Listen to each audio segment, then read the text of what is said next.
This is the MLW Radio Network.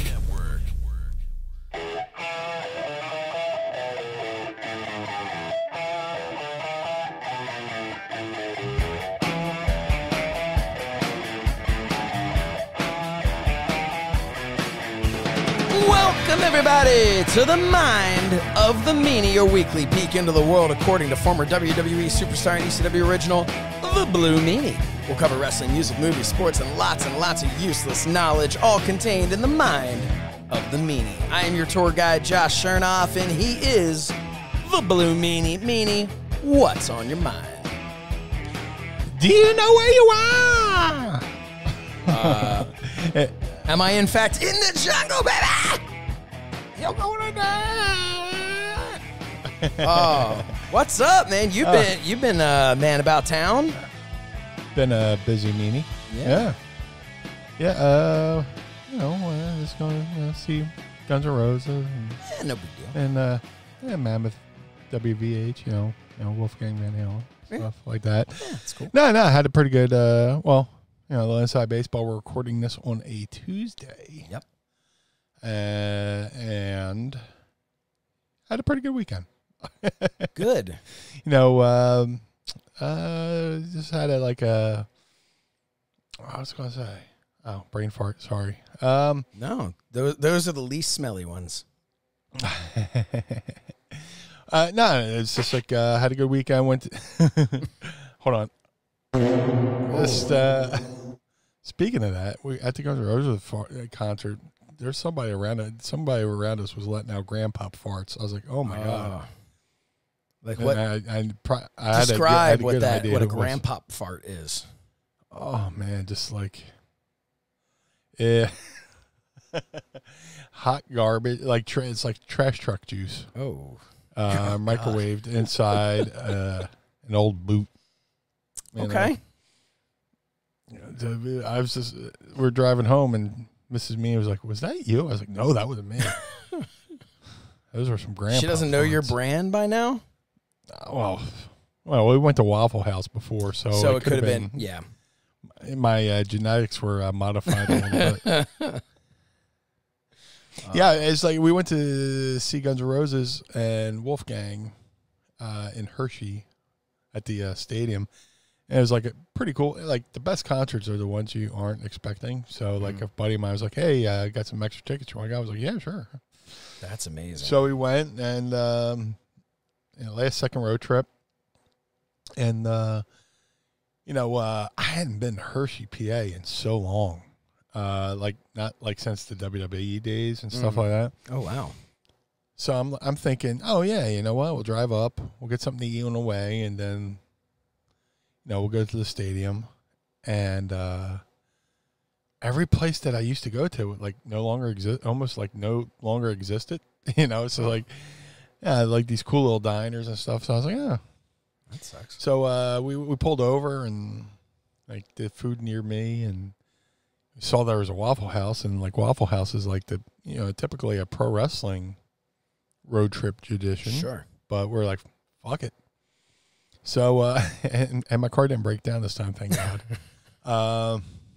Yeah. So it's different to get towed from Delaware to Philly than all the way in Harrisburg to Philly, which is like 100 mile, like a 60-mile difference. But now, which stadium was the show at? Was it an outdoor one or was it inside? Yeah, it was. Dude, it was cool. It was at the Hershey Park Stadium, which I've never been to. Okay, I think I was there once. I think, if I'm picturing correctly, it was a woman bit another woman in front of her at the concert. That's all I really remember from it. But what band was that? It was a pretty rowdy band. It was the Dave Matthews Band. Oh well, there you go. It was actually a friend of mine. I know I'm kind of sidebarring your story, but a friend of mine had tickets for him and his girlfriend, and then she couldn't go for whatever reason. So he's like, "Hey, do you want to go to Dave Matthews concert?" I'm like, "Yeah, I could go for a little old school Crash, little Satellite, any of those kind of things." Well, he played like everything from his new album, which I had not heard. And after hearing it, didn't care to hear it again. it was not a good concert, but the highlight was we were on the ground there, and they had like a barricade, and there's this like one woman wanted to get felt this other woman had like budged in front of her or whatever it was, and she just bit her on the shoulder and was removed from the. It was like we're sitting there, we're like, this is really something at a Dave Matthews concert. So, yeah, but anyway, great venue. Otherwise, I think maybe she had the brown acid. Who knows? Maybe. Yeah, she's having some Woodstock flashbacks. No, it was pretty cool. We get there, and like somebody got thrown out early. Even I was like, I never got the whole thing of like got messed up to the point where you get kicked out of the concert before you even see one band. It's like I've been at concerts where like people have been passed out sleeping. And it's just like, you know, yeah. Why? Yeah. Why bother? But we went and got the old Waffle House. Nice. And when we go to Waffle House, we kind of like to overindulge a little bit. We like, let's get the let's upsell. We like, you know how I say we're bad businessmen on the show, and people are like, let's go to the Sorensen level, and we're like, maybe think about it. I go to Waffle House and we upsell ourselves. We get to like steak and eggs. We're like, we'll get the T-bone, please, or whatever the. Well, you're there. You're like, I might as well. Yeah, so like I'm like 50 deep, $50 in the Waffle House by the time we leave. So we get there, but the upside to it was we get, like I said, I'd never been here for as a civilian. I was there for WWE. We were at the arena. I've never been here for a concert at the stadium. And we go to the parking. It's like in the middle of this big wide open field.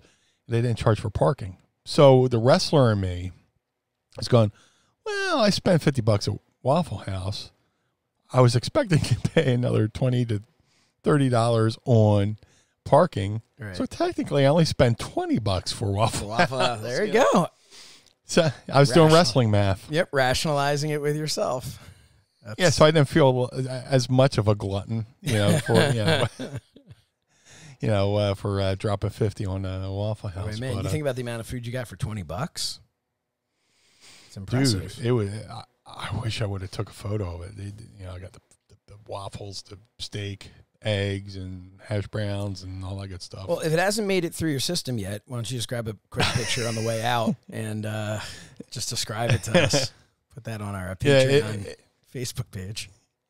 Yeah, there's like that photo you take when you go down a log flume where they're just going,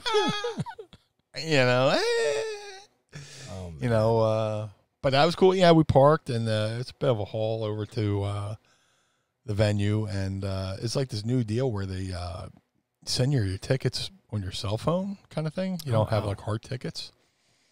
So the thing that sucks is like we're going into the venue, and the cell phone reception is so shitty, and you have to click this link for you. It's like a loading. Like I swear to God, I really have tickets.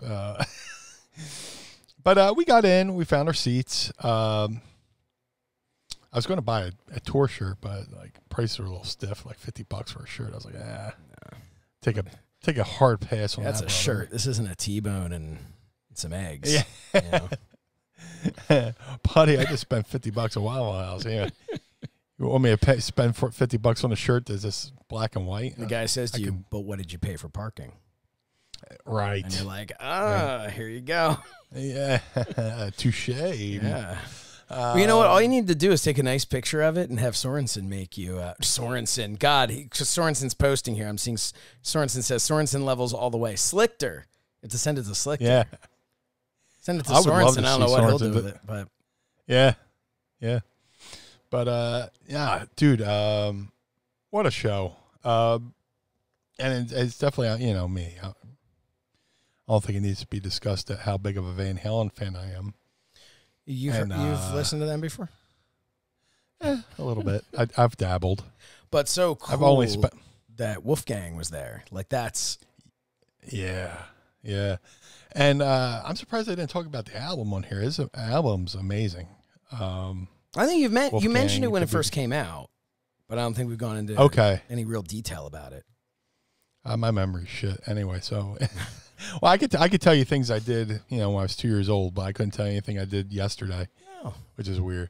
But nah, dude, the album he, plays all the instruments himself, sings everything, produces whatever. Mm-hmm. But now he's got a band with him, and the band he assembled around him is fantastic. From playing to background vocals, because like Wolfie's got a good voice, and he did all his own background vocals on the album. So how are you going to duplicate that live? And the crew, the band he assembled around him is really good, and that was really cool. It was like this is his first official tour, like post Van Halen, first solo tour. They did like 2 warm-up shows on the way to this gig.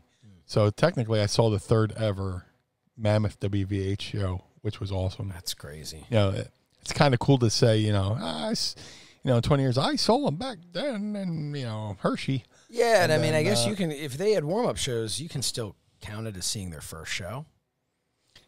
Yeah, right? I would think so. I mean, especially you're opening for Guns N' Roses, playing in a stadium. Like, I claim to have seen The Undertaker's last match live, because to me, The Undertaker wrestled at Extreme Rules in that tag match, and then he did the thing in Saudi Arabia where he like came down, chokeslammed AJ Styles. I don't think he even took his coat off or whatever, and then like stared at the statue from the like Guts from Nickelodeon or wherever the hell it was, and then he left, and then he did the AJ Styles match, not in front of an audience. So to me, his last true wrestling match in a ring, having a real match that he worked and did moves more than just one move, was Extreme Rules. So as far as I'm concerned, I was there for Undertaker's last match.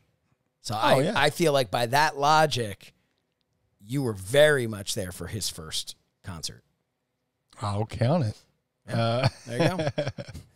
And it was cool because he had done a couple live performances leading up to this, but they were like in a video, like a studio, no fans or anything like that. So to see him in front of a live audience interacting and having a special moment and watching, like I said, sometimes I'll watch the band, sometimes I'll watch the audience. Just same thing with like a wrestle match. I'll watch a wrestle match, but sometimes I'll watch the fans, and to watch the fans, welcome him with open arms, which is pretty cool. And there was like 2 guys in the crowd that that the custom Mammoth WVH banner they had made. Yeah. And it was like really cool. And I seen him look at him and kind of smile, and I was like, yeah, that's pretty cool. Yeah, that's awesome. Yeah, and he sounds phenomenal. I think tonight they're playing Boston. They're playing at Fenway in Boston. So, but then Guns N' Roses came out, and they sounded great. So one thing I wanted to ask you is, did they play November Rain? Oh, yeah. Okay. Oh, absolutely. Because to me, when I think Guns N' Roses, because I first was really introduced to Guns N' Roses through ECW, believe it or not. Like that was, I mean, I heard their songs, whatever, but it wasn't until, there was a lot of bands that I was introduced to through ECW, but November Rain was like, that became one of my all-time favorite Guns N' Roses songs because of the ECW promos for November to Remember. So I just wanted to make sure that they did that. And speaking, like, there's a lot of, bands that I already liked, and I didn't know they had new music out until ECW played. And I went, oh, shit. And I would run down to South Street and buy the CD, I should add, they played. Sorensen writes, I want to be live for Meanie's last match in 20 years. Oof. Have it in you, Meanie? Walker. I'll have a walker instead of thumb. It'll be Tiddlywinks. That's it. I think we have a shirt for that. But yeah, they played November Rain, and it's funny you asked if they played November Rain because the show we went to was the opening night of their new tour, and they hadn't played in like a year and a half. So he goes to start November Rain, and if you ever seen the movie Spinal Tap, there's a fake document, a mockumentary called Spinal Tap about a fictional band, and it's like a tour diary, and anything that could go wrong goes wrong, and it's so accurate that like bands have watched it and they cite that every time that something happens to them. Yeah. And there's this legendary story that Ozzy Osbourne watched This Is Spinal Tap and got depressed because it hit too close to home with the. So they, during November Rain, they kind of had like a minute Spinal Tap moment where Axl went to sing and his mic stand just like went like went straight down, and he's like, "Can somebody come out here and tighten this bad boy up?" Wow. He did. He's playing this beautiful piano piece, and then you hear out of nowhere he goes, "Doobie doobie doo, somebody come and fix this mic stand," or something like that. And they come out and fix the mic stand, and then they started over. But they sounded great, man. The highlight for me, and this is really cool. They played. I mean, like on the previous tour. The Guns N' Roses would play. They played the non-Slash years. When Axl, it was just Axl and different musicians, like the Chinese Democracy tour. That they did an album without Slash, Duff, Dizzy, all that stuff. So the last tour I saw them, they played. Slash and Duff were really cool playing the songs from the Guns N' Roses stuff they weren't a part of. Mm-hmm. So this show. And I don't know if they did this at any other time, but this is the first time I've seen it. They start playing a Velvet Revolver song, which was Slash, Duff, and Scott Weiland from Stone Temple Pilots. So I thought it was pretty cool of them to, during the course of their set, they played songs that was from different perspectives of everybody's career, which is really cool. Yeah, I think that's awesome, and I believe it was Calvin Tan who posted on your thing about how like it's really cool that they were able to kind of be cool with each other enough now after all that time to be able to do that, which is nice because I know I felt that way. Bare Naked Ladies were inducted into the Canadian Rock and Roll Hall of Fame. And it was the first time in over 10 years that the lead singer, Stephen Page, was back with the band. And they performed 2 songs, and they were like their hits, so it wasn't the ones that I loved as like an old school fan. But seeing them back together like that, and it was like, as a fan, it gives you such a good feeling, like you want. It's the same way when you see a tag team break up on TV, and then you finally see like, oh man, I think they're gonna get back together. This is crazy, It's like it's the same thing, but the reality of that. Why did he leave Bare Naked Ladies? So the story is, I don't think they were getting along very well. He's been very open about like his mental health and I think he had a lot of depression.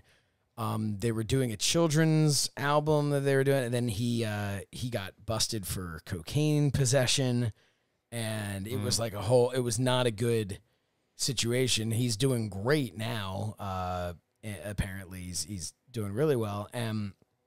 But at that time he was kind of in a darker place, and I think he had also, from interviews I'd seen, he had a lot of songs that he would present, and the record label kept going with Ed Robertson's songs, who was the other singer, and because it was really the two of them, they were kind of like a duo, and so they would go more and more with Ed's stuff, and then they started putting in some songs from other band members, which is awesome, but he was kind of like, all right, I'm going into deep depression, and my only outlet is to write music, and I'm presenting you with music, and you're going, nah, we're not going to put that on the album. And I think it was, I think he wanted to go do his own stuff, and it seems to have worked out. He seems very happy with it. The band continued on, and they've been successful. They've done more albums now than they had pre him leaving, which is crazy. And they've had at least 2 or 3 good songs in those like 10 albums. So, you know, it's not my, I mean, his style was always more what I was drawn to, but no, it happens. It happens with bands with, you see that a lot, and you see a lot of bands that will continue to work together. I don't know if it's Hall & Oates. I don't want to create heat for Hall & Oates if it wasn't Hall & Oates. No, I think Hall & Oates is really cool because one of them, I think, I don't remember which one, Hall or Oates, but it may have been Hall, but he's somehow related to Calvin's wife. So there's like not like really a close relation, but somehow there's like a relation there. And I think they were talking about it, and they were saying that they are cool with each other. But I think part of it is like when they're not together, they're not together. Like I don't think their families get together and do things, like they keep separate. I think Simon and Garfunkel are who hated each other, I think. Yeah. That's what I was thinking of. So, yeah, you know, that's legendary. But they kept performing for, you know, even while they're doing it, because, you know, money talks. But well, look at Keith Richards and Mick Jagger. Apparently, you know, when they're not on stage, and they're on stage next to each other, you know, Mick's dressing room is at one part of the arena, and Keith's is at the total opposite end of the arena, and the only time they see each other all day is on stage. It's crazy. And it's so crazy that, like, but I guess it's like anything, like a marriage or something. You know, you see, you know, like I tell people in wrestling, you know, who, you know, did so and so really hate each other? It's like the people you think hate each other probably like each other, and the people who like each other probably hate each other. No, I mean, you look at like everybody has a falling out. You know? Yeah. I think Oasis is a band I can think of, you know, and they're brothers, and I think that they had a falling out. The Black Crows. Mm-hmm. Yeah, I mean, so apparently it just happens. Don't do a band, you know. Chris and Rich Robinson from the Black Crows, like they were like each was like one of them. The interview was like, I don't even have a brother anymore, you know, and it's, you know, this somebody threatened to kill somebody's kids, or you know, just. Which is probably Chris, because he seems like the more of the hothead of the two. But here they are. They just kicked off their 30th anniversary tour. So Vanessa Bello says a little trivia here. It's kind of interesting. Pearl Jam's Yellow Ledbetter, which we all know was a huge hit, was released as one of my favorites. B-side to Jeremy because they didn't think it was strong enough to be on the album. That's amazing, because that's probably that was my early on favorite Pearl Jam song. I mean, like, of course, you know, I've got newer ones. Right. And here's a little bit of useless knowledge. The opening chords to Pearl Jam's Yellow Ledbetter is a tribute to Jimi Hendrix's Little Wing. I did not know that. They said it's direct, almost trying to mimic, you know, like not a direct rip homage but yeah. Oh, yeah. Oh, absolutely. Or homage. So, yeah, homage. That's a deep cut for the bass. Yeah, but like, you know, Pearl Jam's one of my all-time favorites. And now I said this, you know, the other night we were talking, and we were like, you know, Guns N' Roses is probably one of our top 10 concerts because we've seen them a lot. Mm-hmm. Now we've seen them more when it was, you know, Axl, right, and DJ Ashba and the rest of the crew. But now that now Guns N' Roses now is, you know, 4 parts original and maybe 2 parts the Chinese Democracy lineup. Richard Ford is the guitar player, and the drummer Frank were with the Chinese Democracy lineup. Now they got Slash, Duff, Axl, and Dizzy, and they have a female backup singer who also plays piano and stuff like that. She wasn't part of either one, but I think this lineup of Guns N' Roses is pretty solid. We've got Sean Jones. More useless trivia. Scott Ian, or Ian, I don't know how to pronounce it, from Anthrax. Father-in-law is Meatloaf. Yes. Yes. Man. There's a lot of Meatloaf on the radio, too. We're like, what the Yeah. hell's up with that? It's like weird. Like, if they play somebody's song, like if I hear a song by an artist and then they play the same artist like twice in a row. Get nervous. Like, yeah, get nervous. If there's like a third song, I'm like, did this guy die? Yeah. You know, just there's a lot of Meatloaf on the radio. I don't know if he's coming to town or, yeah. you know, like Genesis is coming to Philly, so they're on the radio every day now. So, which is good. I like Genesis. When are they coming to Philly? Soon. They're playing the ballpark. They're playing wow. Citizens Bank Park. So I might just go stand outside and sit Yeah, in the right. parking lot. That's awesome. Yeah. Hey, I'll go. I'll tailgate, but I won't go in. So we covered music. Let's see, wrestling music. Okay, we got useless knowledge. We got some music. You see any movies lately before we get into wrestling? I'm gonna have to finish it. By the way, too. Me too. Yeah, yours. I got a. Let's do it. I went old school LaCroix. Ooh, mango. I've got a Wegmans lemon lime. Nice. Yeah. 3, 2, 1. The Sandman did it. Yeah, I didn't.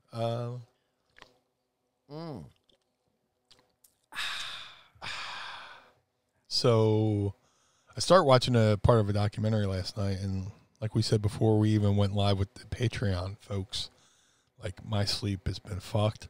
So I watched half of it, and I was like, you know what? I got to finish it tomorrow, and we'll finish it tonight. But so far, we're watching this really cool documentary on a band that started like in the early 70s, and I think they still play now, a band called Sparks. And I can't describe it. Like, they're like this one of these most influential bands that nobody's ever heard of, kind of thing. They started in the States, but they're an American band that sounded like a British band, and then they went over to England, and then they automatically fit in, and then certain things happen, and like by the time I started dozing, me dozing off had nothing to do with the documentary. It had to do with the fact that I've been I've been so under rested that I'm definitely gonna watch it tonight. But you have you have a thirst for knowledge that I envy. Like, you with the all the documentaries that you like to watch and everything. Like, I feel like for me, I always want to watch documentary, but then I have like my set thing I like to watch. So if I'm watching a documentary, the whole time I'm thinking to myself, I should be watching this other thing. I should be watching, and like, I don't know. Like, I'm very jealous of your ability to sit down and dedicate your mind to focusing on that, if that makes sense. Yeah, I could watch a documentary on anything, really. I think that started when I was a kid. There was like a documentary on, if you lived in Philly, we had our own cable channel called Prism. Mm-hmm. And then there was a documentary on Hollywood. It was something about Hollywood Haunted or Hollywood ghost stories about haunted sets and stuff like that. And they would show that. And I was like, oh man, this is pretty cool. And then like I would watch the little thing. And then I remember when, what's his name? Michael Moore came out with Roger and Me around 88, 89 maybe. I got into it. And whether you like him or not, it was just, I was a young kid watching. Yeah, I know he's, a hot topic. He's a tinderbox of controversy. but it was interesting. And just from there on, I started watching, I got into documentary. Like a couple nights ago, I started watching the Dark Side of the 90s, which is basically a ripoff of Dark Side of the Ring, but now they're picking the topic of the 90s. And the first episode was on the talk shows of the 90s with like Jerry Springer and Jenny Jones. Is that on Vice? Vice, yes. Oh, so they're really continuing that, because I know they had Dark Side of Football, which I watched, and I got to say, I watched the latest one they did on the Eagles Cowboys rivalry, like the Philadelphia Eagles Dallas Cowboys rivalry and fanatics and stuff like that, which was pretty cool. The name of the show is I don't think they did it right. It should have been Dark Side of the Field. Like, Dark Side of the Ring, Dark Side of the Field. Should always, you do hockey, dark side of the rink, dark side of the court for basketball. And I want to say they give Eisner, they give those guys credit in their credit, based inspired by Dark Side of the Ring, so they get a little bit of credit. Baseball, Dark Side of the Diamond. I'm telling you, there's things they could do here. And they're shot kind of similarly to Dark Side of the Ring, which is kind of cool. Yeah. Like the aesthetic. Oh, do they have like similar? The people, like the actors playing the role? Yeah. So that's very cool. Dark Side of the 90s, though, I almost I romanticize the 90s so much. Like I almost don't want to see the dark side of it. I want to remember the 90s is when everything was perfect, right? Like, I don't. The first 2 episodes, I don't know if there's a third one out yet, but the first episode was, the talk shows, and like they show how like Jerry Springer was straight laced at first, and the evolution of why he became what he did. Oh, that's cool. And then the second episode is on the Viper Room in Hollywood. Okay. So that'll be the next one. And then Dark Side of Football, I didn't even think to watch it, but what's his name? American Male Scotty Riggs reached out. It's like, hey, Meanie, I was watching Dark Side of Football. And he's a Cowboys fan. I'm an Eagles fan. So, but he put it over, and I looked it up. I was like, oh, cool. Yeah. So I watched that. And that episode was really cool. And of course, they talk about the Raiders fans and stuff like that. But I love documentaries. Yeah. Behind the Music, True Hollywood Stories, full-length feature films. It's to the point where, like, if I'm watching like a regular movie, which is like rare now, but if I do, I'm just kind of like, I'd rather be watching the documentary. You want to learn something instead of just being entertained. You want to you want to walk away learning something you didn't know. Real life is stranger than fiction. That's for sure. It is. Just what else did I just watched another one. I forget, but I'll get back to it. But yeah. No, I was just gonna say, real life is stranger than fiction. Some strange stuff going on in the wrestling business. I thought we would talk. Dude, about what here. a time to be a wrestler, and what a time to be a wrestling fan. Yeah, it really. So, it's really become a crazy time in wrestling right now, and it almost feels like the late '90s all over again, kind of, sort of, kind of. It's going to. I think so. Chris Jericho said in an interview recently, I read. That he doesn't, in regards to Vince McMahon's comments. So we'll talk about that first. Vince McMahon made the comment that he doesn't consider AEW to be competition, certainly not in the way WCW was. A lot of people got really angry about that. He's lying. He's not whatever. Jericho had a very valid point where he said, they're dealing in billions of dollars of TV rights. And he said AEW is working towards that. And once AEW beats WWE in the demos, in WWE's demo, that is when he thinks it's actually, and I'm paraphrasing, but when he thinks it's actually going to be, that's when the war starts. When you're dealing with money. Because think about it. Right now, AEW, their fans can love it. They can swear up and down, this is the greatest wrestling. WWE's terrible, all that stuff. But if you're the TV network that is paying billions of dollars or whatever it is to have WWE on there, and WWE has whatever number in that demo that network is looking to attract. And if AEW comes along and all of a sudden AEW's equal or starts gaining on them in that demographic, well, Fox and, whoever, and the advertisers and all those people, their eyes are definitely going to start looking over at this AEW thing, going, wait a minute. So these guys are attracting more of the demo that we want, and then it just becomes common sense.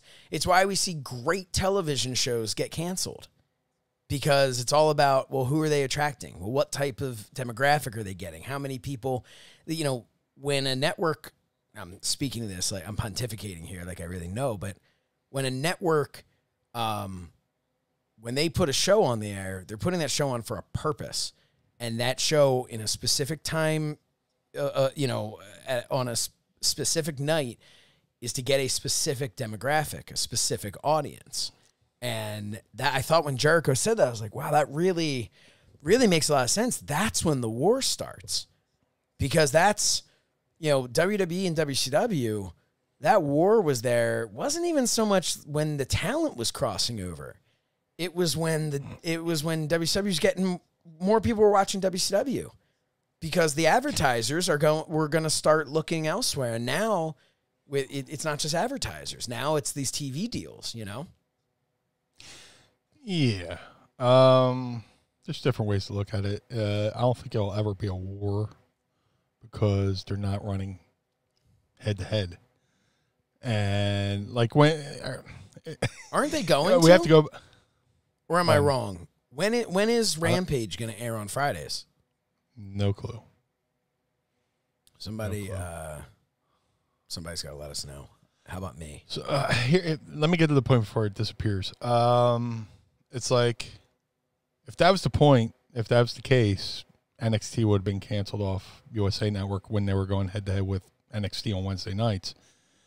And to me, yeah, demographics are good for advertising, but it's almost like it's like a crutch for some companies, I think, because there's times where NXT won the rating, quote unquote rating, but then you get the Meltzer go, well, yeah, well NXT won or AEW won the demo, and I'm so tired of hearing that about demographics. It's like my muted word on Twitter. I've muted so many different words around demographic, and the age range. I've muted that because, again, get back to me when you're doing full number ratings. It's just, right now, like I said, when it was NXT and AEW, they were battling over decimal points. Right. It was like point sub blah blah blah blah. When WWE was. And WCW were going head to head. They were doing 8.0s or 8 point whatever, 9 point whatever. But, again, I'm going to go back to the fact that Vince said the same. This is the same thing Vince said to Ted Turner when Ted Turner called Vince and said, "Vince, I'm getting in the wrestling business." And Vince said, "Well, that's we're not competing because I'm in the sports entertainment business. I'm not in the wrestling business." He sees himself he doesn't see himself as a wrestling company, right? The way WCW did or the way AEW does. And right now,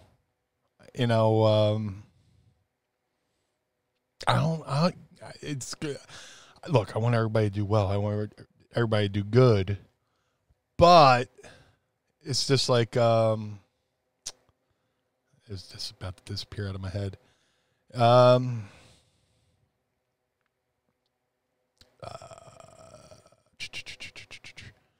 Shit. It's empty. It's empty here in the mind of the meanie. Timestamp this because I know I'm going to get to it. Look, here's the thing, though. While you're sleepy, while you're thinking about that, Raw. Well, here's the thing. Here's the thing. Yeah. WWE deals in the world of WWE. Sure. AEW, owned by the Khan family. The great Tony Khan. I love the guy. But, the Khan family has AEW. They have English Premier Football. They have the Jacksonville Jaguars. They got their money tied up in a bunch of different things. They got to focus on football. They got to focus on English soccer and UK football. I don't want to piss off our European fans, and now American professional wrestling. And from all I know is they're strictly a TV company. They're not going to be running house shows, or they're strictly just doing TVs. Where WWE, their main focus is WWE, right, and their product. Now, the product might not be great right now. It might suck, and there might be doing quote-unquote budget cuts, which makes no sense to me. Yeah, I'll talk about that in a second. Yeah, that's weird. But, yeah, they're going to be going back to doing live events, running maybe 3 or 4 days a week. I don't know what the schedule, because I keep thinking back to, my schedule where it was like, 6 days on, Tuesdays off, 5 days on. Blah, blah, blah. I don't know if it's that hectic anymore. But, it's WWE focuses on WWE, where the cons have to worry about 3 different things. And I think eventually they're signing all this new talent. And meanwhile, they still have the talent that they signed on from the start. And eventually, you're going to have to cut bait with some of those guys, or your budget is just going to get so inflated that no matter how good your ratings are, and how much money your ad revenue is bringing in, you still have to pay this talent, and you're only running TV shows and stuff like that. So, I mean, I don't know. Look, they do a good job in regards to. When they do, I want everybody to do well, but yeah. Yeah. Oh, that's, I think, goes out saying. We want everyone to succeed. Yeah, it's a great time to be a fan. No matter who is going back and forth as talent to what company, if one company goes out of business, we saw this 20 years ago, one company goes out of business, that's a lot of people out of work. And we're not just talking about the talent you see on the air. We're talking about all the people behind the scenes, which is 10 times the amount of people as who you actually see on air. So, it's, I don't want to see anybody go out of business. Me neither. Look, the ratings, AEW is climbing in the ratings. WWE is either dropping or staying where they are. Look, it's AEW's the new thing. They have a different audience. It's the new hot chick. Mm-hmm. And then eventually,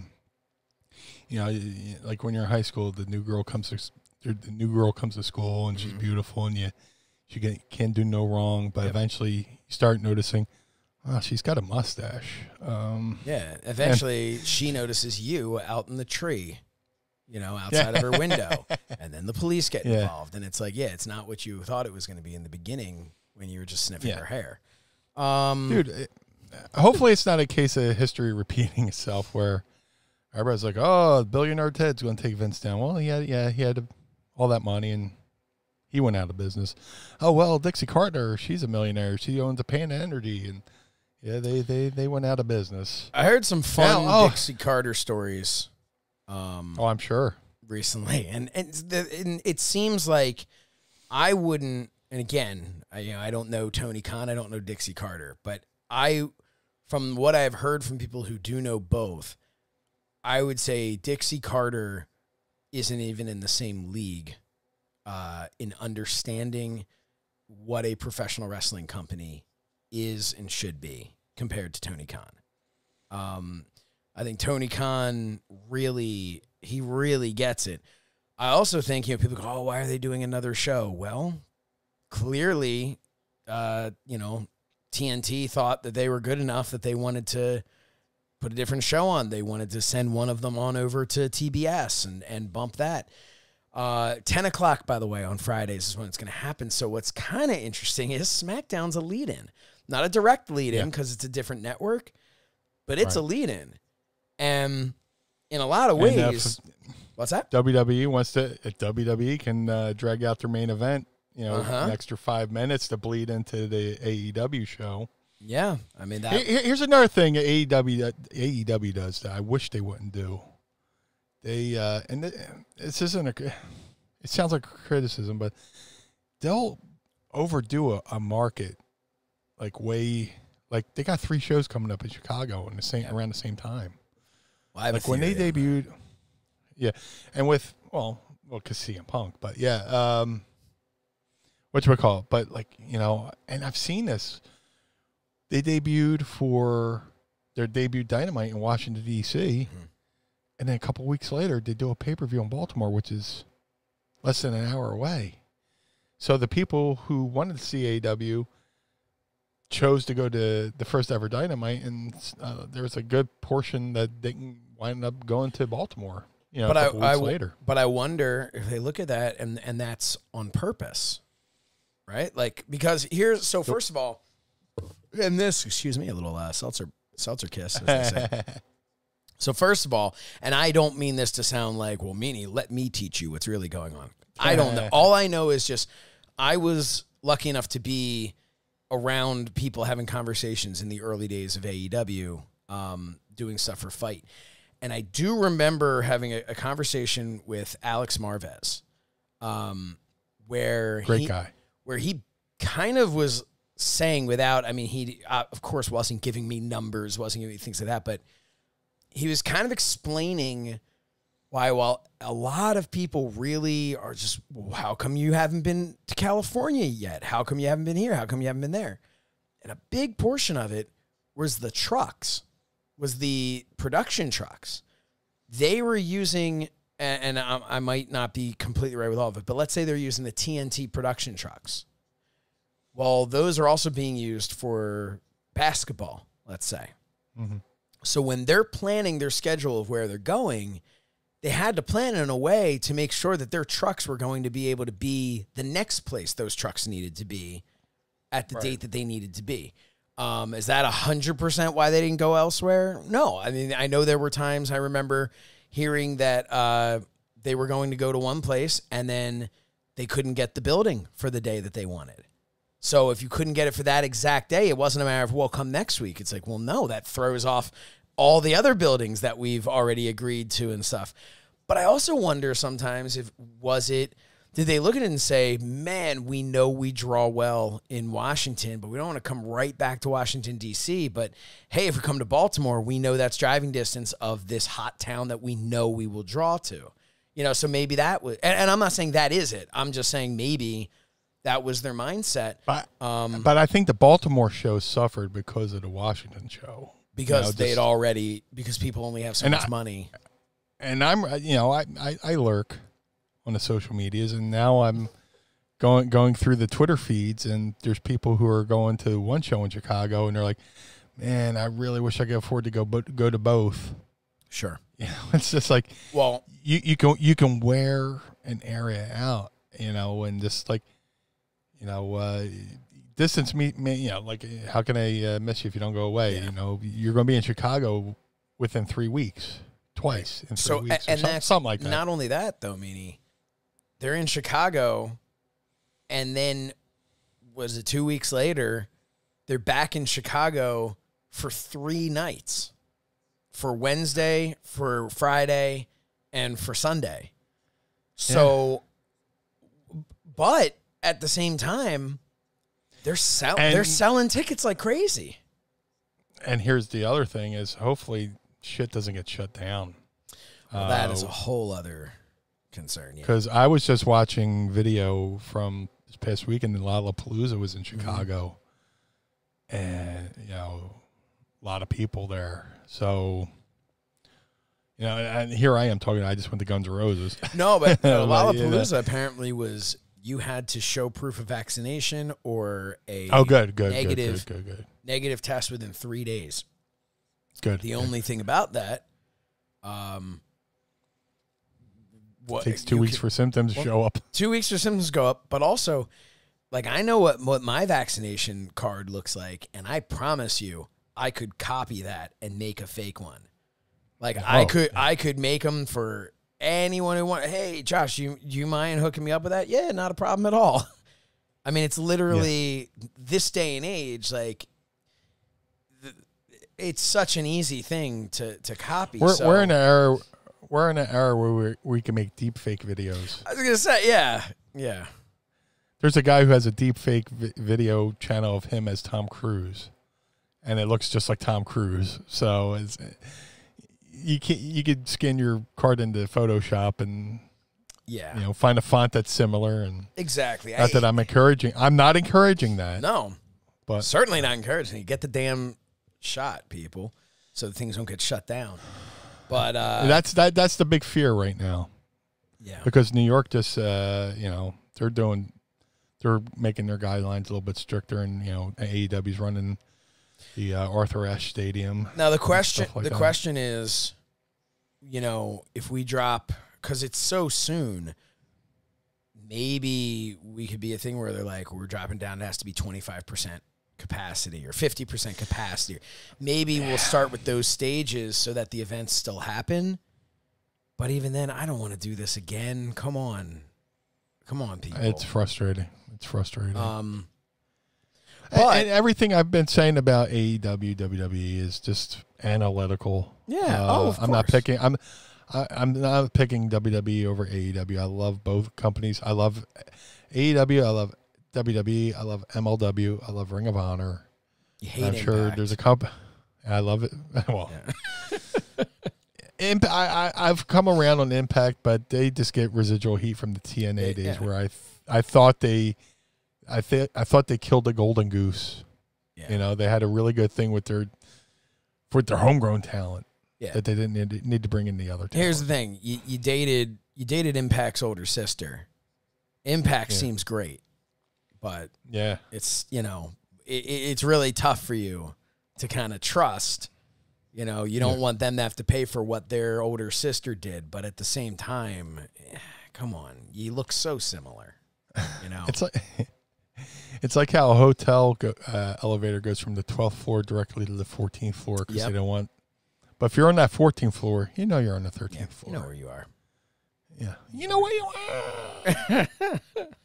I think we named the episode. You know where you are. That's it. I'm writing it down. I'm writing it down right now. Yeah, write that down. Yeah. And something gets mentioned twice. Save us a couple texts. Yep. What do you want to call the show? I don't know. What do you want to call the show?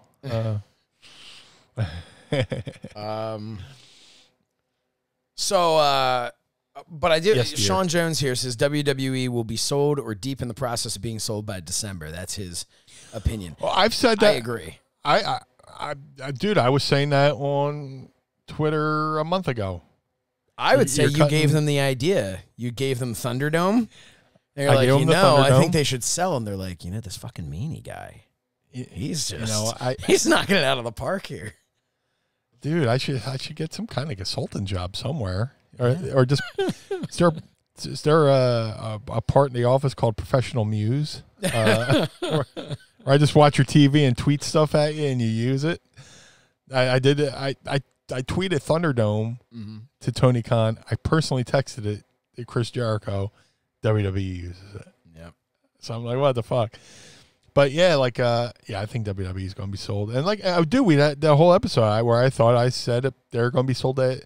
The perfect buyer would be Amazon Prime, Yeah, it's true. I mean, they have to, to talk a little bit about, Bray Wyatt and we don't know the whole story behind it, but it seems very, very apparent that he was contacted that it was it was a budget cut thing, which is, here's the thing. Everybody keeps going. New creative. Right? Everybody keeps looking at it saying, it's not really budget cuts. It's not really budget cuts. But here's the thing. It is. It is really budget cuts. But the fans are primarily looking at it as budget cuts, meaning we're losing money. Where can we make cuts? Mm-hmm. What they're doing, in my opinion, my uneducated opinion, is... It's just discussions. Yeah. What theorizing? What my theory on it, right? My theory on it is you bring Nick Khan in there, and his one job, he does not care who the talent is, what their deal is. His one job is to make their books look as good as possible. Yep. And, if it's a matter of, imagine, and this is complete speculation, whatever. Imagine you're Vince McMahon, right? And yeah, there you go. And imagine you're Vince McMahon or you're Stephanie or you're Triple H or something, right? You're Kevin Dunn, you're any of these people. And everybody looks at it and goes, what the hell is Vince McMahon thinking getting rid of Bray Wyatt? Mm-hmm. But imagine if you have Nick Khan coming to you going, Mr. McMahon, if you cut Bray Wyatt's contract, if you cut Braun Strowman's contract, if you cut some of these, this is what your bottom line looks like. This is what we think it increases the value of your company for when you go to sell. And Vince McMahon might look at that and go, well, here's the thing. I'm selling, so I don't really care if AEW goes and grabs Bray Wyatt. I'm selling the company. Right. Maybe I'll get him back one day. If not, I'll make another star. And that's what and that's not me saying it. That's me suggesting that maybe that's what a Vince McMahon might say. But I'm looking at it thinking, why not, right? Yeah. Like, I feel like I'd kind of be doing the same thing if someone came to me with that. I'd look at it and I'd say, well, maybe we can get him back at some point, but it's business. And if that's going to increase my ability to make X number of dollars more than what I was making before, then that's business. And then we'll sell it, and then we'll try to bring them back. And, hey, maybe we'll even be able to bring them back for more money because, you know, and everyone goes home happy. Because I can't imagine Vince, Stephanie, Triple H, I can't imagine that they're not still in charge. No, they would still be on as consultants. Yeah. Kind of like, you know, we see that all the time. You know, they buy the company and they keep, you know, somebody on as. I wouldn't be surprised if they all signed like 10-year deals. Puts Triple H into his 60s. Yeah, Turner bought WCW and he kept the Crockett's on as, you know, consultants and stuff like that. It would put Triple H, you know, if they all sign 10-year deals that they stay on, like that's part of the thing. They have to stay on for 10 years or whatever, right? Mm-hmm. That puts Triple H into that retirement age. Not that he necessarily would want to retire, but it puts him into, you know, into that age where Vince McMahon, it puts him, you know, God, what will he be in his 80s? So he'll only have 30 or 40 or 50 years left at that point, you know, in his life. So I don't know. But again, this is a conversation where we think about this based, there's so many factors we don't know. Right. But it is surprising. Bray Wyatt was a surprising one. Well, surprising, yes and no. You know, I'm not going to speculate on, well, I guess it is speculation, but I'm not going to say I know 100% fact, but apparently he was, you know, he took the death of Brody Lee very, very, very, very hard. And I was just looking it up today, and somebody had brought attention to an Instagram post he did. I saw that, before Brody. I won't read it. If you want to find it, you can go to his Instagram. But you know, shit people said to him online. Yep. Kind of took a toll on him. And he cites his family, his wife and his kid as being a strength. And then he does that post, and then his best friend passes away. The guy he called his Terry Gordy. Yep. You know, you're supposed to be my Terry Gordy. You know, he passes away, and that takes a toll on you. You know, when you're, you know, close friend like that. And then, you know, after WrestleMania, he kind of disappears. And it might have been like, you know, hey, let me, you know, put my feet back in the earth, take, you know, time, you know, spend some time with my family, come down a little bit. And then who knows if he was just like, you know what, maybe I'm good for now. You know, I'm sure he's done well with the wrestling. I'm sure he's done well with the merchandise. You know, he lives in Florida. He's not paying state income tax. You know, just, you know, he seems like he lives a pretty good life, you know, and, you know, just who knows if this was just, you know, taking a break from, because, dude, I'm telling you, I was in WWE and I was nowhere near. I wasn't even like on the bubble of what a Stone Cold Steve Austin had to go through in his everyday life. You know what I'm saying? Mm-hmm. And I still had my moments where I was like, fuck this, you know, kind of thing, you know? Yeah. Just, you know, on the road, never home, missing family, missing birthdays, missing funerals, missing this, missing that, missing everything. And then, you know, it got to the point where I would come home for a day. I wouldn't know how to react. And I'd go down to the Philly airport and just rent a hotel room for the night and just stay there because I didn't know what it was like to be in my own home anymore. Yeah, it's crazy. You know? It's, I can only imagine, like, you know, Bray, you know, one of the most he's a genius. Yes. No doubt. He constantly reinvents himself. He could have been, you know, everybody, you know, compared him to The Undertaker with the evolution of his character. You know, who knows that, you know, sometimes there's a point where you kind of just have to step back. Yeah. You know, Sean lost a smile at one point, you know, and just maybe he lost a smile. Tell me what you think of this, because if I'm sure AEW and in a world where, you know, Bray Wyatt, Wyndham Rotunda, which is, you know, yes, his actual name. Great name. What a great name. Love I it. mean, it's just any question which families he's related to. Yeah. If I'm AEW, the way I would book it in a perfect world where everybody's on board for this, where Bray Wyatt wants to be there, who even knows, right? I would look at it. So the Dark Order, after Brody Lee passed, the Dark Order became. I wasn't laughing at that part, but I had thought of him with the Dark Order. That's why I was. Well, I was gonna say is the Dark Order became very fan friendly, very happy, very you know, they're kind of goofy and fun, and their faces, and it was all because real life stepped in and they paid respect to Brody Lee, who turns out to not be this evil mastermind, Mr. Brody Lee, but an incredible human being that they were paying tribute to. Don't disagree with it at all. I think it was beautifully done, perfectly done, and it's exactly what should have happened. So I want to preface that. I'm not saying, oh, they shouldn't have done exactly what should have happened. They paid tribute to the real person. But now with this, I look at it and I think, you know, some people are like, Aleister Black should come in and take over the Dark Order and all that stuff. And it's like, I get it because the personality and the character, but he's not the guy. If they can get Bray Wyatt to come in, he wouldn't be able to come in until, I think, Full Gear in November. So let's say he comes in right around that time. You've had all this time to enjoy the happy, fun Dark Order.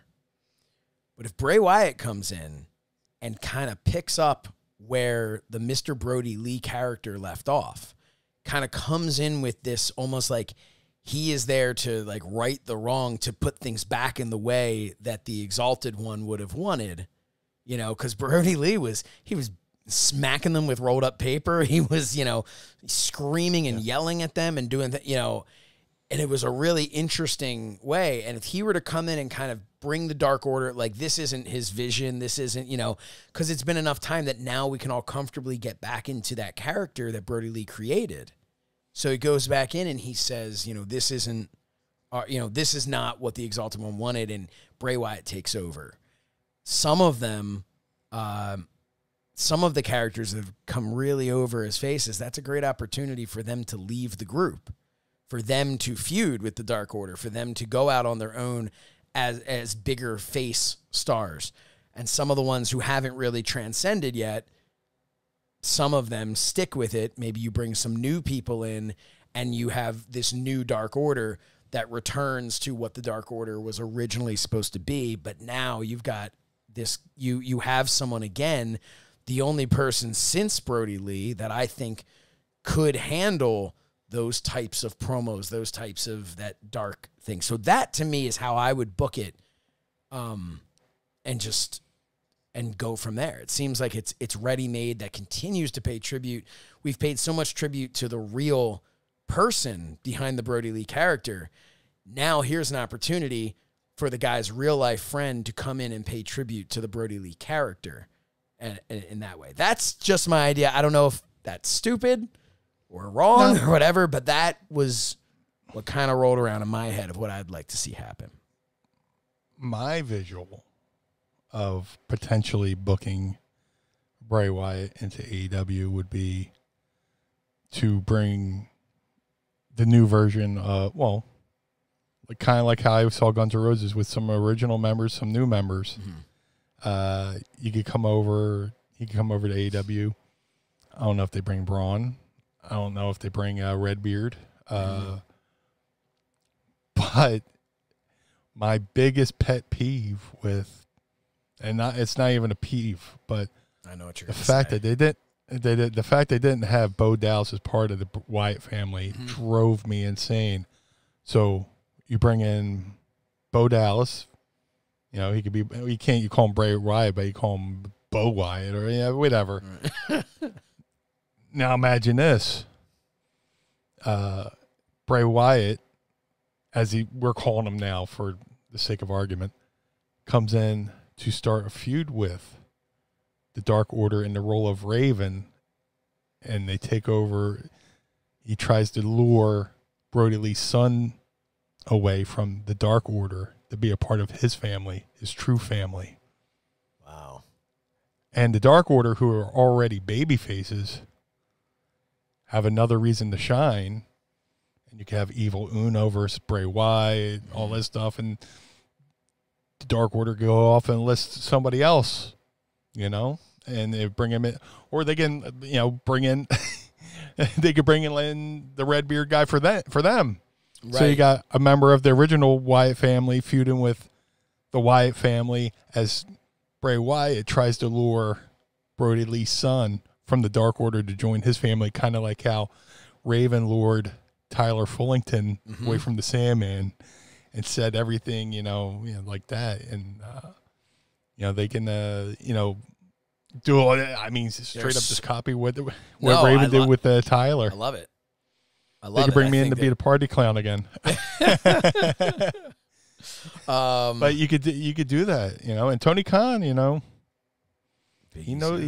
an ECW fan, Today, as we're recording, it's the 25th anniversary of Kiss at the ECW Arena. Yes, it is. And Tony Khan was in the crowd down there, so he knows his ECW. So but yeah, bring in Bray Wyatt as the Raven character. The fact that they haven't even used Raven, I thought Raven would have been perfect in AEW as some kind of manager type, or just they need somebody. They need Raven's mind. Yep. You don't have to use him. You can use him sparingly on camera, but you can, dude. He is. And I say that as somebody who has had the pleasure of learning from Raven. There's he would teach his promos, teach his ring psychology, stuff like that. So there's so many opportunities with Bray Wyatt because he's such a versatile talent. There's but this ready-made story with the Dark Order, I don't think he can go to AEW without having it be something with the Dark Order, and I don't think it would make sense for it not to be. It's a perfect way for him to be there. Either of the way you described it, the way I described it, or a combination of both even, and then you throw in minds like Tony Khan and Bray Wyatt himself, and who knows what the hell they come up with on a spin of these things. But I really like I wonder if they would do that with having it's one thing to have, Brody Lee Jr. there. It's another thing to have him be like a heel. I think it would be amazing, but there's a lot of fans nowadays. There's a lot of stuff in ECW that we remember very fondly that fans nowadays, but you can't do that. That's just a kid. It's not right. It's not what, and it's. They just had deathmatch wrestling on nationwide TV. You could do anything. But you know what the ultimate kicker is? What's that? Bray Wyatt's ring music is not owned by WWE. The band, didn't they They leased it from that band. Yeah, didn't they so write he could something bring that too? Where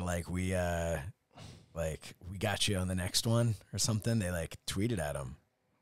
They can just bring that song right back over to AEW, and he's got the whole world in his hands. It's public domain. Yeah. So he can still bring parts of that character over. Which entrance music? Because he had two. Is it the Fiend one or the original one? The original one, the whatever. I can't think of the name of the band, but but then that's a band. That band owns that. The Fiend one that was made, which is badass too.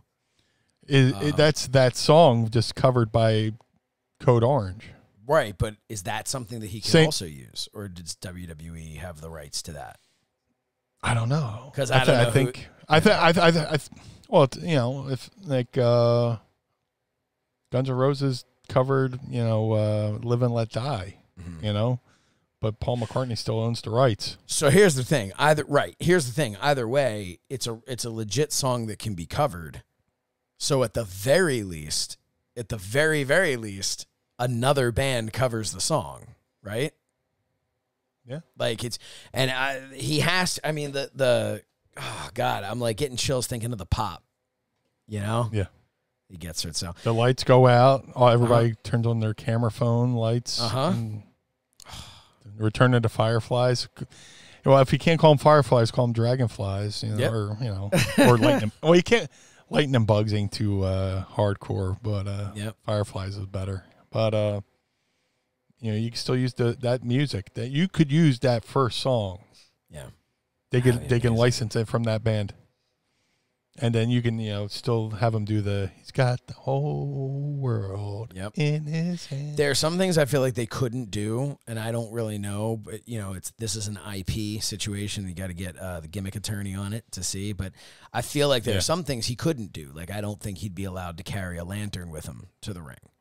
Like that seems to me like that would be like intellectual property of WWE. But at the same time, it's going to be like, oh, he's not carrying the lantern. Well, we're not going to watch AEW now because he doesn't have a lantern. But my one other thought for you, and then I wanted to get to Ask Meanie. But my one other thing for you is we alluded to it before, but when we talked about AEW and when it's a competition, when it's not a competition, do you think if in fact they have secured Daniel Bryan and CM Punk, do you think that could be a turning point for AEW? That the WWE fans, they're not that they're going to leave WWE, because that's not necessary nowadays. It's not like how it was back in the day. You can watch both. Do you think that they would leave, or not leave? Do you think that they would start watching AEW? I mean, I'd have to imagine. I'm sure there's folks who watch both already. Right, but I mean, I think there's got to be fans that are going to jump over. I don't know. It just why not just enjoy all wrestling? It's just like. But then again, I was in ECW and we were anti-WWE, but we were punching up. We were down there punching up, trying to get noticed. But here you got these two national brands. To me, there's room. I mean, in this day and age, you can watch anything, anytime, anywhere, at your leisure, and still be up to date. Yeah. So, but then again, there's that thrill of watching something live. And then again, they're not in direct competition, like you said. Rampage SmackDown's going to be the lead into Rampage. So who knows, man? I think that's what the exciting part is. It's the unknown. Yep. Which gives you the butterflies in the stomach. Maybe that's what it would like be. It did back in the day. It'll be his butterflies in the arena. I want them all. Yeah, dude, I want them all to do well. Same. Because how about this? Instead of fans arguing with other fans about which wrestling promotion is better, why don't we all just get together and just be fans of the whole business? Because as a wrestling fan, you're an outcast to begin with. Yep. How many of us have been made fun of for liking wrestling and made fun of liking that fake stuff? And all wrestling fans are people think the mainstream people think wrestling fans are low class stupid people. And here we are, we got this civil war amongst wrestling fans going, I'm better. No, this promotion's better. No, this promotion's better. It's all good. Yep. We have so much wrestling. It's a great time to be a fan. MLW, Ring of Honor, Impact, AEW, NXT, AEW, XYZ. Mm-hmm. There's so many good promotions out there. Why argue amongst ourselves? Why don't we just enjoy it all? Because the rest of the world thinks we're stupid anyway. So, yep. And just to put it's wrestling world versus the rest of the world. Yeah, and to put a button on that, I also think I've always looked at this as like be a big fan of The Walking Dead, and someone else is a big fan of Grey's Anatomy. Well, guess what? You don't have to put Grey's Anatomy. You don't have to get that show canceled just because you're a huge Walking Dead fan. It's okay and vice versa. It's okay for both of those shows to be on television, and it's okay for you to choose to watch both of them even. Or, and get this crazy idea, you could just say, I'm not into Grey's Anatomy, but I love The Walking Dead. Or I love Grey's Anatomy. Walking Dead's a little too much for me. Guess what? Just watch the one you like. That's it. That's kind of my thought. And with that, Meanie, I think other people have questions for you. Would you like to do that? I would love to. It's time to ask Meanie anything. Ask me something. All righty. Let's ask Meanie anything. Anything at all. To a degree. Here's a great one. Toothless writes, do you still hate JBL? Yes, of course he does. He's talked about it all the time. They have a blood feud forever. Yeah. There's a photo of us, you know. Yeah. How about this? Boring. And I'll throw that back at you. Usually it's fans going boring at us. Your question's boring. Chris writes one.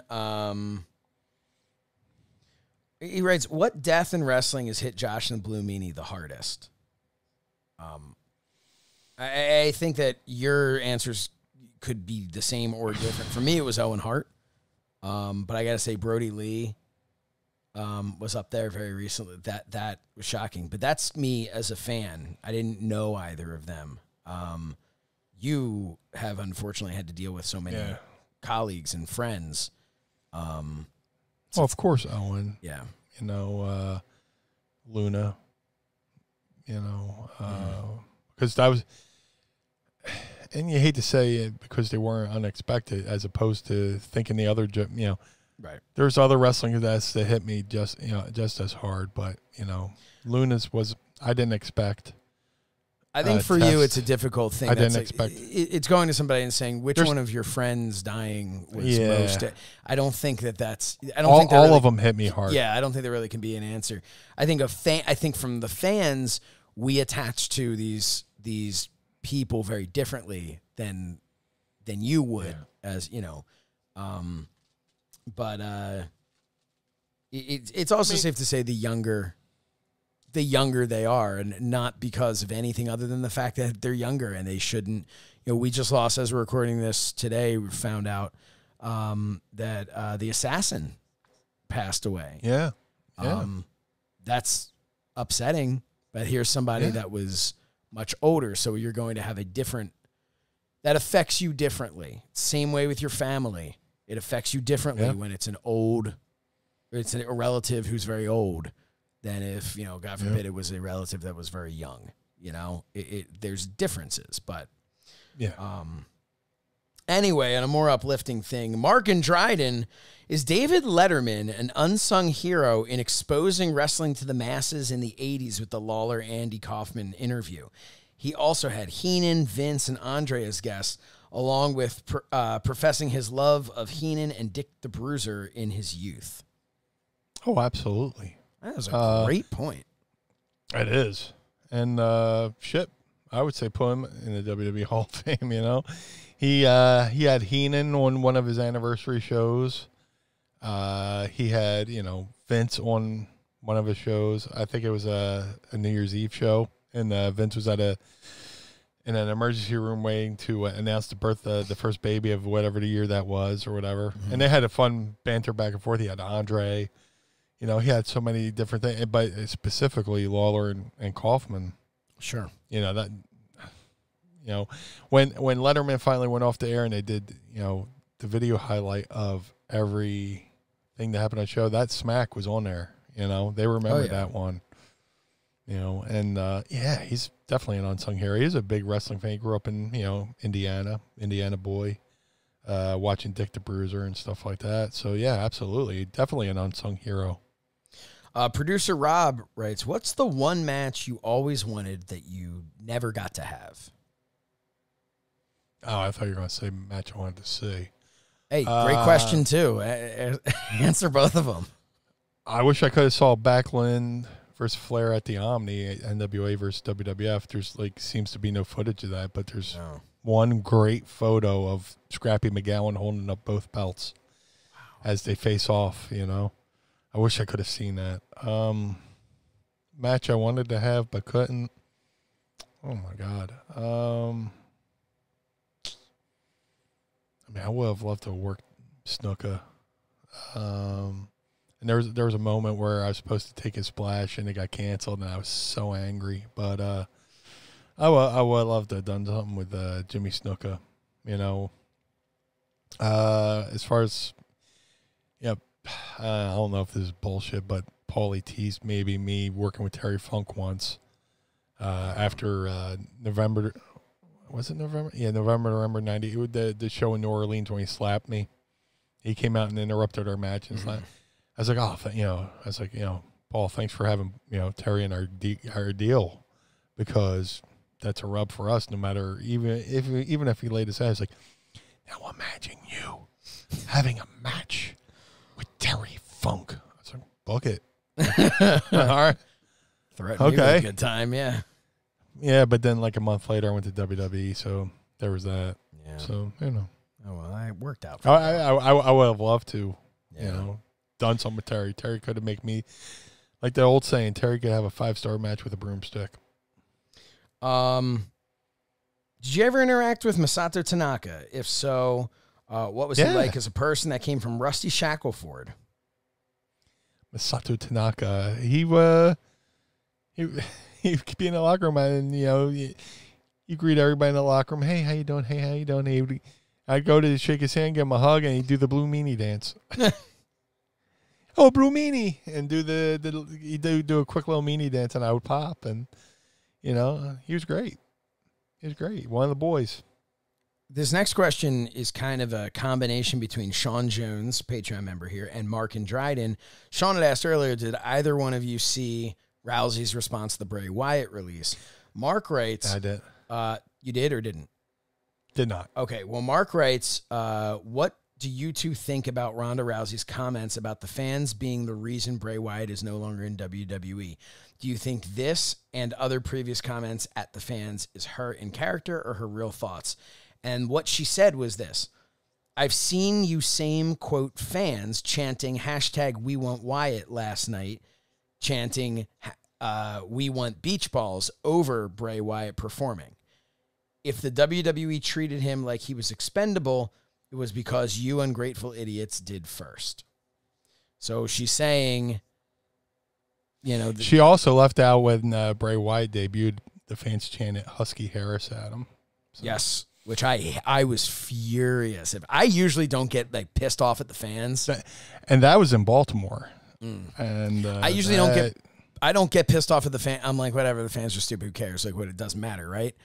But something about that, I was like, this guy just worked his ass off to craft this incredible new character, and that's what you chant as it goes off the air. And thankfully, he was able to overcome that for sure. But dude, look at me! I know his previous gimmick. Yeah, and I could say I could say that I hate that because I was that fan at one point. I remember going to see WCW in Atlantic City at the convention center, and Big Josh came out, and I was the smart fan in the crowd going, "Hey, Matt Bourne, hey," and all the other fans are like looking at me like I was the biggest douchebag in the fucking building. Wow. And I thought and then I realized how stupid I was, and I stopped. And you know what? To this day, I still haven't forgiven myself for it. So. Oh wow. Well. Yeah. These are the things I think about in the shower, and I let out man. I always think of this dumb shit I did, 20 years ago that I still can't fucking forgive myself for. But yeah, I'm still mad at those fans who chanted Husky Harris when Bray Wyatt debuted. Yeah, they could have ruined. Imagine all the things Bray Wyatt's done. Imagine it got scrapped because of that moment. Yep. All the things we would have missed. Had Vince McMahon watched that and gone, goddamn, they're not buying this. They see him as the other guy. Make him Husky Harris again. Shave the beard. Yeah. It could have happened. It easily could have happened. Easily. Especially as, fickle as, Vince could be sometimes, where he'll, scrap a whole show and just rewrite from scratch. Man. Dude, when I went back in 05, WWE, there was a show in Springfield, Mass, SmackDown. I showed up. Richie from Magic goes, you're giving somebody a blue bath tonight. Dumping the blue paint on them. And then an hour later, we're not doing it. It's just insane. And just to think that Bray Wyatt could have just been scrapped over that one thing. But, hey, this also goes back to the Instagram post, If you go to @the Wyndham Rotunda on Instagram, I'm quoting him right now. I'm reading his Instagram.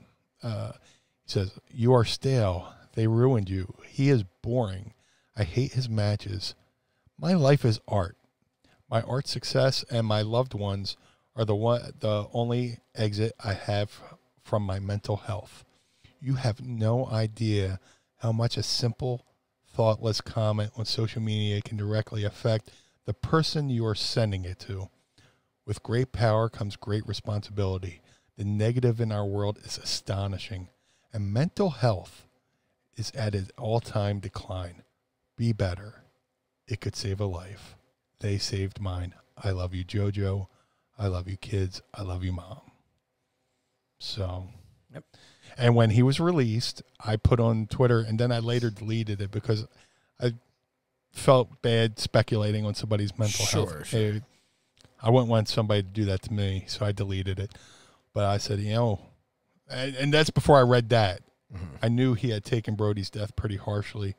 And then I saw somebody else post that somewhere else. I was like, oh, man. Because I've been there.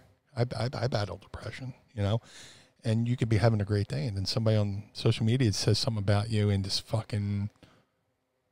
pull that thread and you spin around like a top until you're naked, just in soul, your soul is exposed. So, and like I said, I was never on his level, so I can only imagine what he's going through. So, I'm not going to admonish Rousey for that. Maybe she's close. She's definitely closer to the situation than any of us are. She was in WWE. She shared a locker room with him. She might still be in touch with him. Who knows? So, and here we are, fantasy booking AEW. Maybe he doesn't want to go right to AEW. That's why I prefaced in the beginning. I said, if he wants to go, because there are real people behind these characters, and I think everybody forgets that sometimes. Everybody wants to be the one who says the funniest thing that gets the most likes and retweets. Meanwhile, you could have just destroyed somebody's day or, help erode their mental wellness. Here's a person behind the character, James Sorensen. The Sorensen level. James has a plethora of questions here. If the both of you were to start a band, what would your name be? Shit.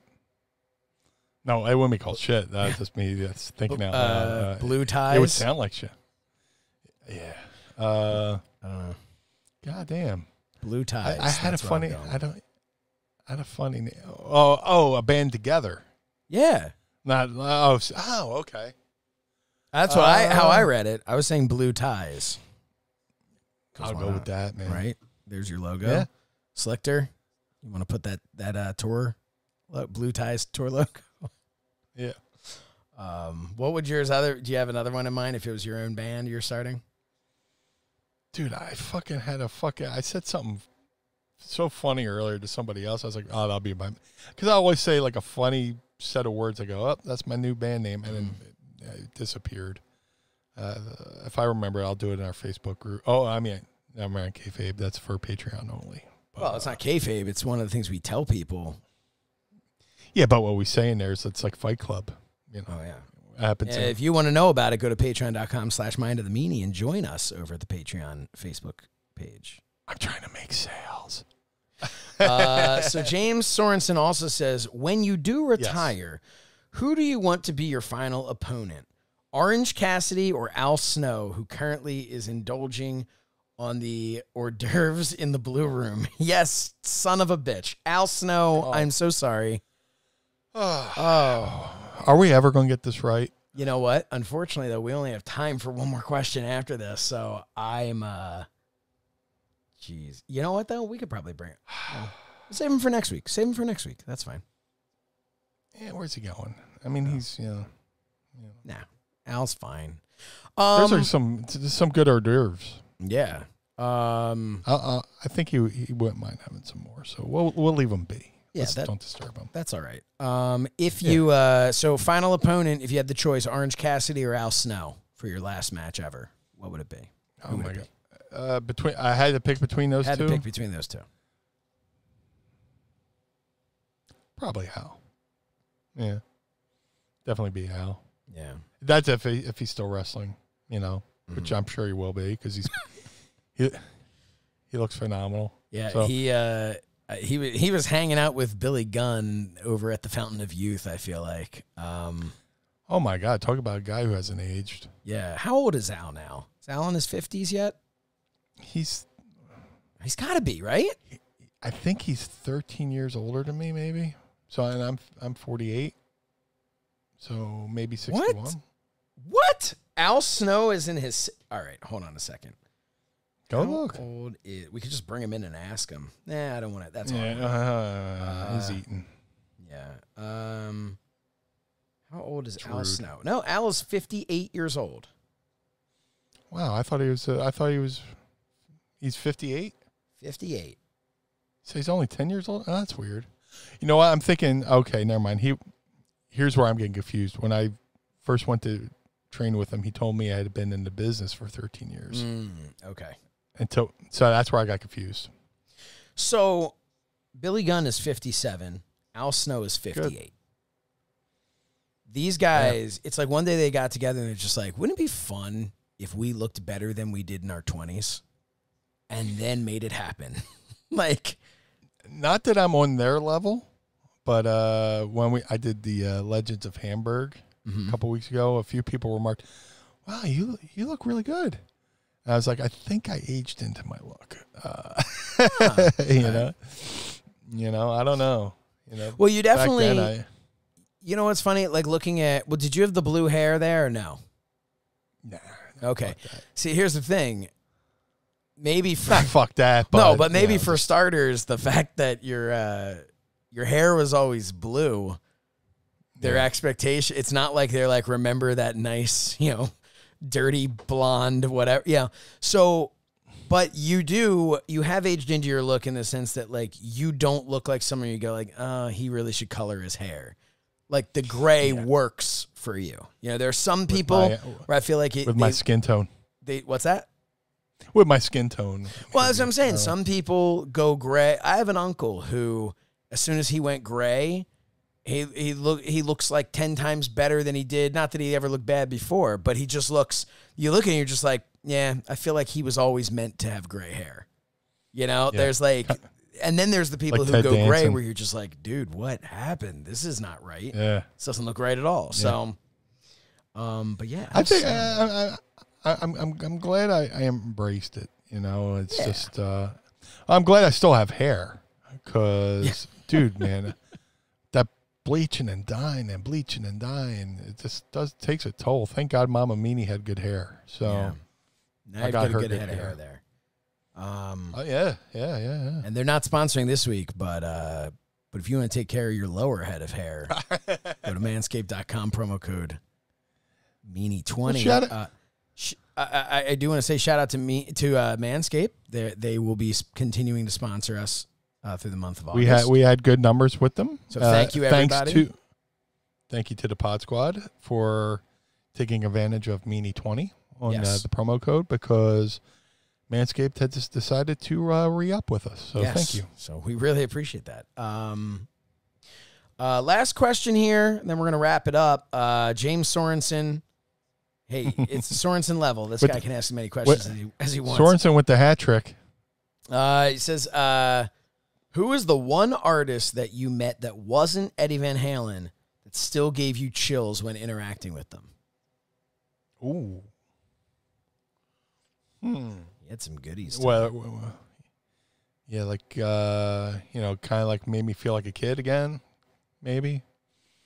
Because I'm like, when I met Eddie, I fucking cried. Probably first time meeting Billy Corgan in Chicago. It was a house show in Chicago, and big Smashing Pumpkins fan as it was. And then Shane was at the house show, and he's like, yeah, Billy Corgan's coming by. I went, what?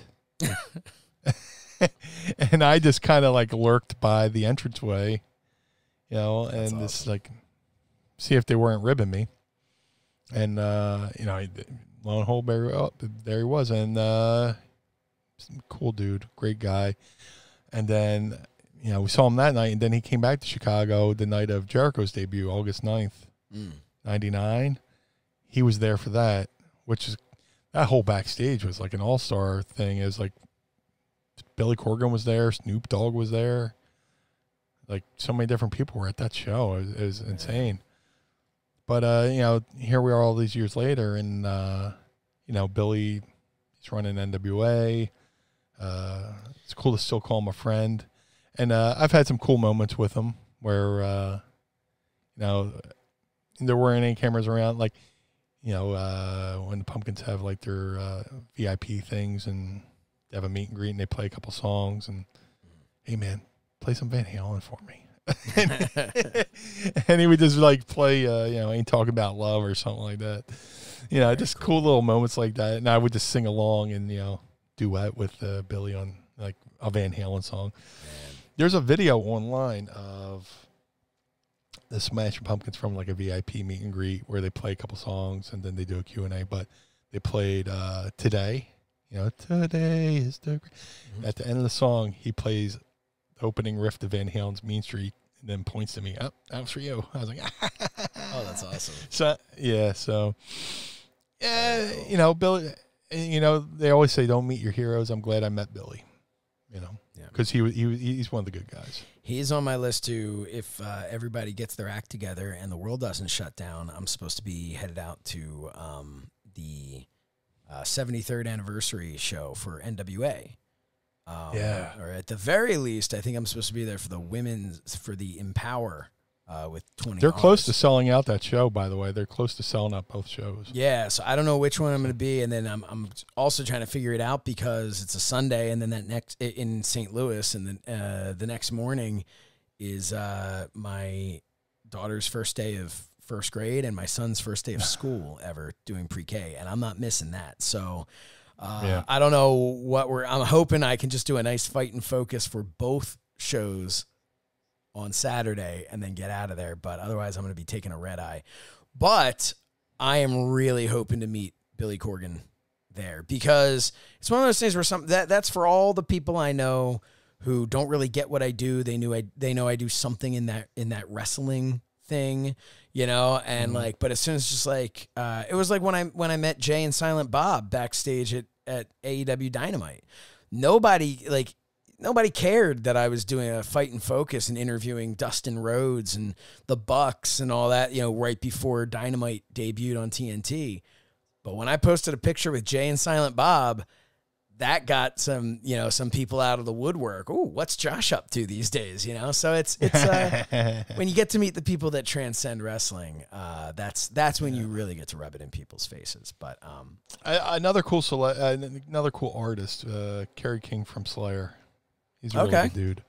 Okay. I met him once at a Black Label Society show, Zach Wild's band. Okay. And he was there and quick, hey, how you doing? How you doing? And he was a big fan of the Attitude Era. And they were coming to town. And he was doing a local interview with, at the time, there used to be a guy here in Philly called Kid Chris. Yes. And he was doing the Kid Chris show. And I was friends with Chris. I was like, hey, man, let me come up. So I came up, and then he just remembered the time I met him at Black Label, and he was a fan of the Attitude Era. Very and he just goes, hey, you coming to the show tonight? I was like, yeah. Well, I got tickets. Oh, you want passes? Yeah. Oh, yeah, that'd be cool. Wow. You know, just a guy you would think is like because Slayer's like, you know, on the Devil's playlist, you know, they're like the soundtrack to the end of the world. But then you meet him, and I don't want to blow his gimmick either. I don't want to blow up his spot. Cool dude. I'm very fortunate to met some of the people I've met, but you know, Billy and Carrie, really cool. And we are very fortunate to have spent the last 40 minutes or so with you, Blue Meanie, answering questions. Yeah. So this is my favorite segment. I love doing this. I love answering the fans' questions. It really is a great segment. And we encourage you. It jars a lot of memories.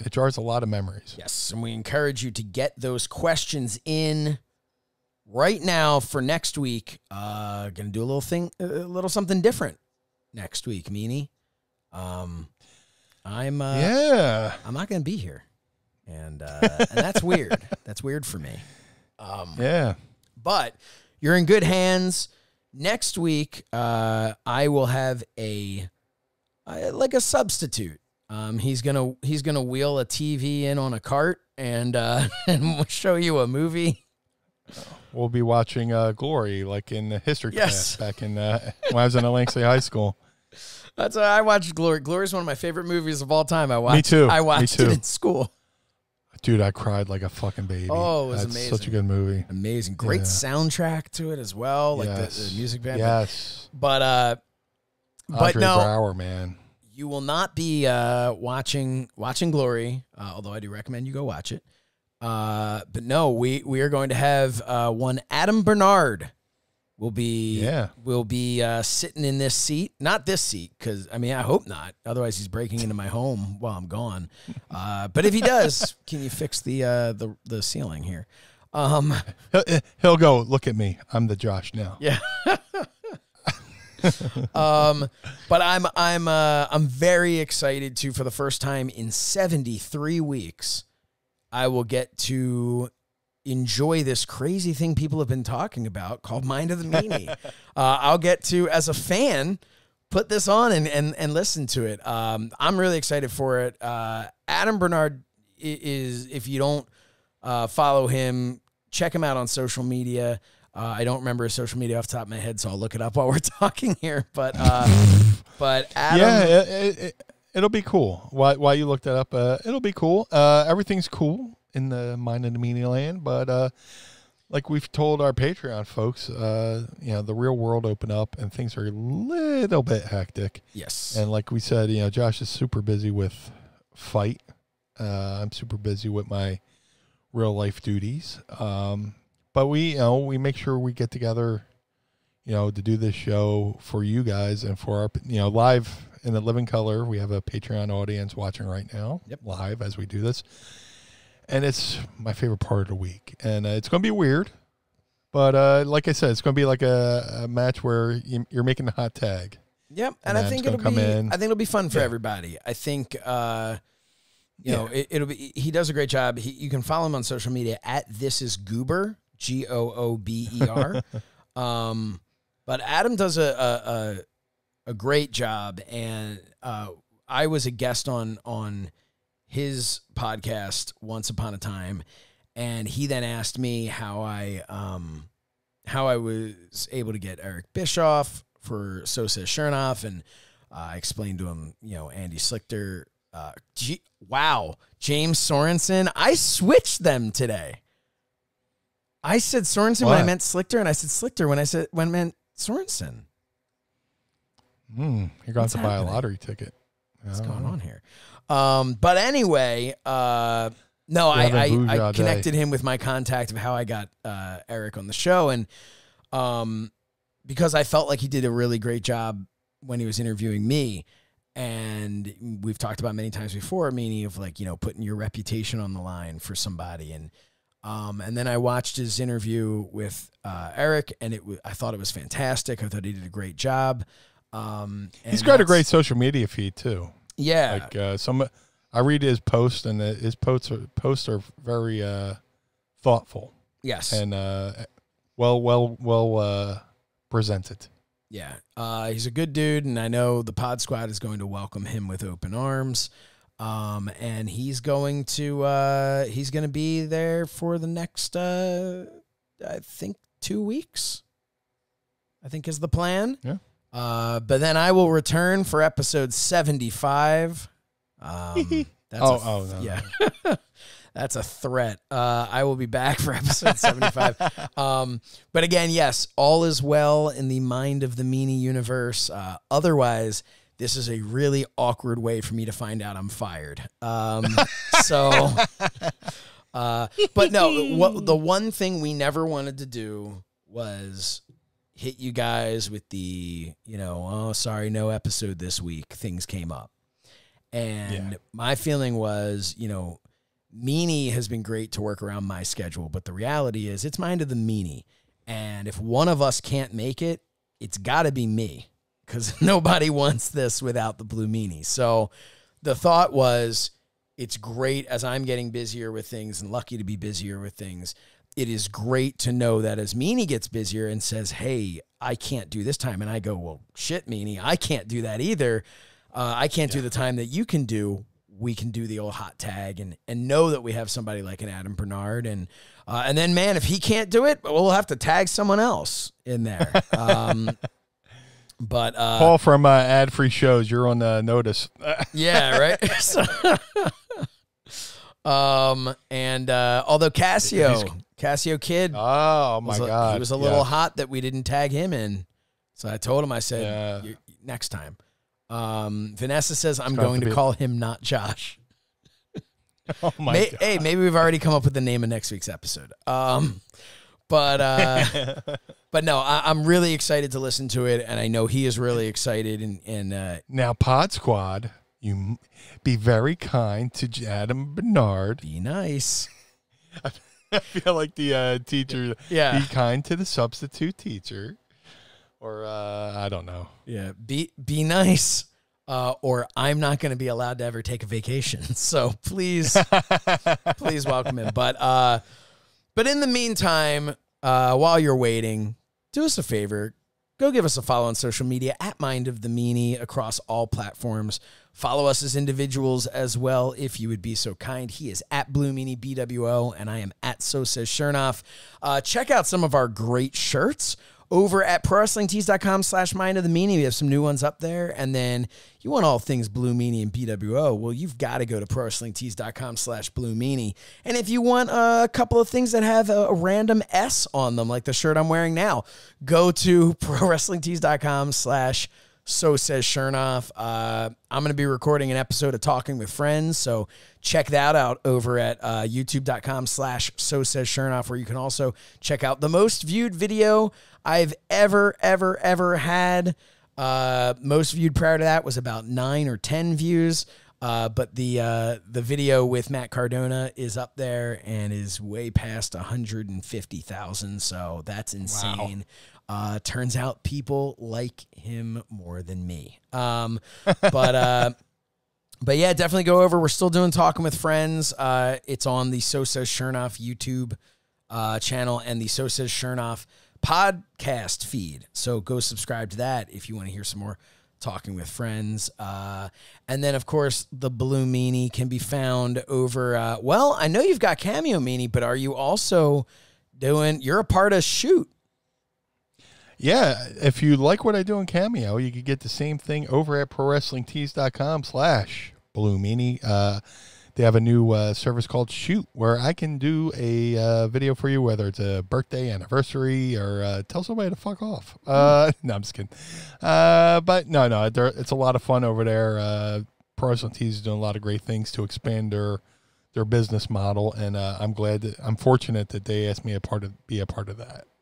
Yeah, that sounds awesome, and yeah, so go do that right now, and of course, visit our sponsors.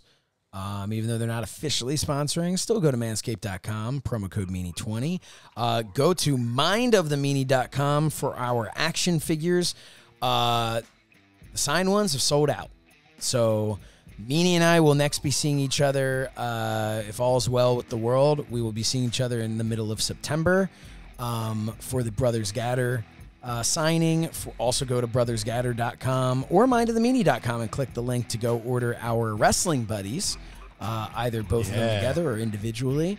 But yeah, the signed Mind of the Meanie action figures are sold out. So if we sell out all of the other ones prior to us seeing each other again to sell them or to sign them, then you're out of luck. So go now and make sure that you pre-order some signed ones. You can do that right now. You can pre-order them, and we'll hold some for you, and we'll sign them. So go do that right now over at Mind of the Meanie. Well, Meanie, that's about it. Any last things you have to say? As always, I appreciate each and every one of you who has made it a point to download us every Monday. I appreciate every one of you who has made it a point to subscribe to our Patreon and watch us right here in live and living color. You're all equally important, and we can't do this without you, so help spread the word. If you like us, tell a friend. If you hate us, tell an enemy. So, and if if you hate us, I don't know why you're listening in the first place. Yeah. But either way, let's get the word out. Let's grow this thing, and hopefully when the world heals, we get out there and meet and greet each and every one of you. Looking forward to it. I will miss you, Pod Squad, for the next 2 weeks. But I will be back in 2 weeks, or I guess in 3 weeks. But in the meantime, Mind of the Meanie and the Blue Meanie will still be here for you this coming Monday, next Monday, and each and every Monday, as we always are, when we take another trip to the mind of the Meanie. Blue World Order. The world of MLW radio never stops.